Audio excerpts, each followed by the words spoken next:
పరలోక రాజ్యము అన్నది ఒక మంచి ముత్యములతో పరిశుద్ధ గ్రంథం పోల్చుచున్నది.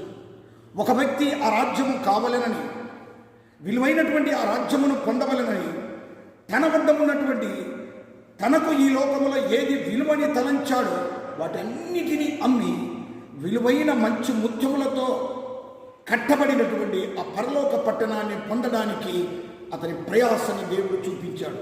నిజముగా ఈ లోకములో జీవించుతున్నటువంటి మనం దేవుని చేత బంగారముతోనూ రత్నములతోనూ ముత్యములతోనూ కట్టబడిన ఆ మహాపట్టణములో చేరవలనని ఈ లోకములో ఉన్న అందరికీ మరి ఆశగా ఉంటుంది.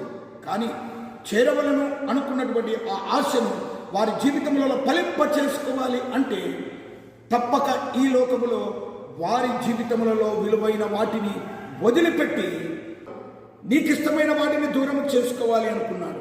ప్రభు అది చేర్చి చూపించాడు.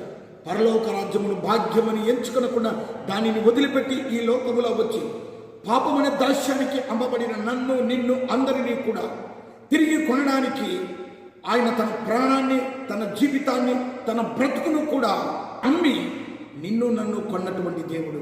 దేవుని బిడ్డ, ఉదయకాల సమయమందు ఈ వాక్యాన్ని నువ్వు అర్థం చేసుకో. ఎందుకనగా ఆయన చేత కట్టబడిన ఈ శరీరమైన పట్టణమే దేవునికి గొప్పదే. నిన్ను కొని ఆ పాపపు దాస్యత్వం నుండి విడిచిపెట్టి ఈ లోకములో నిన్ను ఉన్నతమైనటువంటి ఒక విలువైన వ్యక్తిగా జీవింపజేస్తున్నాడు. దేవుని బిడ్డలా, పౌలయ్య అన్నాడు, మరి యేసు ప్రభువే నాకు ముఖ్యము గాని ఈ లోకము సమస్తము నాకు పెంటకప్పుతో సమానము అన్నాడు. విలువైనటువంటి నీ జీవితము విలువను కోల్పోయిన సమయంలో ఇదిగో విలువనిచ్చేదానికి యేసు సమస్తాన్ని విడిచిపెట్టి నిన్ను తిరిగి కొని ఆ విలువలను నీకు చేకూర్చాడు. విలువైన మహాపట్టణంలో నిన్నును నన్నును అందరినీ చేర్చడానికి ఆ ప్రభువు సిద్ధముగా ఉన్నాడు. ఆ పట్టణములో చేరదాం.